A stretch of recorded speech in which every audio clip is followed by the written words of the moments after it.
আসসালামু আলাইকুম। এখন আমরা হচ্ছে একটা র্যাক দেখতেছি। এই র্যাকের ভিতরে হচ্ছে ডিএল সার্ভার। আমরা এই ডিএল সার্ভারটা সম্পর্কে জানবো। তো প্রথমে আমরা র্যাকটা খুলবো। তো খোলার জন্য লক প্রেস করলাম। তারপরে এই যে লক প্রেস করার পর এখন আমরা প্রথমে দেখতে পাচ্ছি কি এটা হচ্ছে ফন্ট বেজেল। এটা আমরা রাখছি যাতে আনঅথরাইজ কেউ এসেই আমার সার্ভার হাত দিতে না পারে বা কিছু করতে না পারে। তো এটা আমরা কিভাবে খুলবো? এখানে উপরে লকটা প্রেস করবো, ওইটা খুলে আসবে এরকম। তো আমরা এই উপরে রাখলাম। তারপর আমরা দেখবো এখানে কি কি আছে। প্রথমে আছে পাওয়ার বাটন, তারপর ইউএসবি টাইপ, তারপর হচ্ছে এইচডিএমআই, মানে আমরা এইচডিএমআই কানেক্ট করে এটা হচ্ছে গ্রাফিক্যালি কাজ করতে পারবো। এরপর হচ্ছে একটা এলসিডি ডিসপ্লে। এখানে হচ্ছে এই যে মডেল নাম্বার দেওয়া আছে, পাওয়ার এই যে ইডিজি আর যে অন জিরো। এটা হচ্ছে আমার এইটার ভিতরে কোনো প্রবলেম বা কিছু হলে এখানে ছোট করে শো করবে এই ডিসপ্লেতে। তারপর আছে হচ্ছে একটা হার্ড ডিস্ক স্লট। এই যে হচ্ছে এটা এই লকটা প্রেস করে খুলতে হয়, তবে এটা ধরে টান দিলে চলে আসে। এই এখানে আমরা হার্ড ডিস্ক দেখতে পাচ্ছি। হার্ড ডিস্কের কিছু হচ্ছে ডিটেলস আছে, যেমন এখানে এসএ 6 GB, 600 GB, 15K। তো আবার এটা হচ্ছে আমরা এভাবে লাগাবো।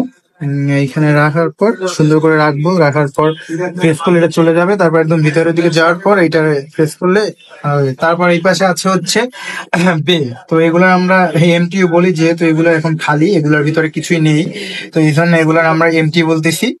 এরপর হচ্ছে এখানে ঠিক 4টা এমটি আছে। আচ্ছা, এরপর আমরা ফ্রন্ট প্যানেল খুলবো। ফ্রন্ট প্যানেল খোলার পর আমরা দেখবো এটার ভিতরে কি কি আছে। তো আমরা একটু দেখি। প্রথম আমরা এই থেকে শুরু করি। পাওয়ার সাপ্লাই আছে। তো এইখানে 2টা পাওয়ার সাপ্লাই আপনারা দেখতে পাচ্ছেন, কারণ আমরা চাই যে সার্ভার আমাদের 24 ঘন্টায় রানিং থাকতে হবে, নইলে আমাদের সিস্টেমের কাজগুলো বন্ধ হয়ে যাবে। তাই একটি পাওয়ার সাপ্লাই যদি কাজ না করে, তাহলে অন্য একটি পাওয়ার সাপ্লাই দিয়ে কাজ করবে। এরপর আমরা যদি দেখি এটা তুলি, তাহলে এখানে কি আছে, র্যাম স্লট গুলো দেখান। এই যে র্যামের স্লট গুলো, এই যে পাওয়ার সাপ্লাই ফ্যান, এগুলো পাওয়ার সাপ্লাই কে কুল করবে। এই যে হচ্ছে র্যাম স্লট, আর এইটা হিট সিঙ্ক। এই দুইটা, এখানে 2টা হিট সিঙ্ক আছে এবং 2টার সাথে 2টা হচ্ছে সিপিইউ আছে।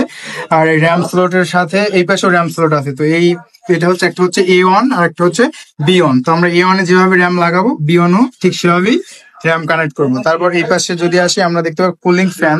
তো আমরা আগে একটু লাগাই, এটা একটু লাগাই দিই।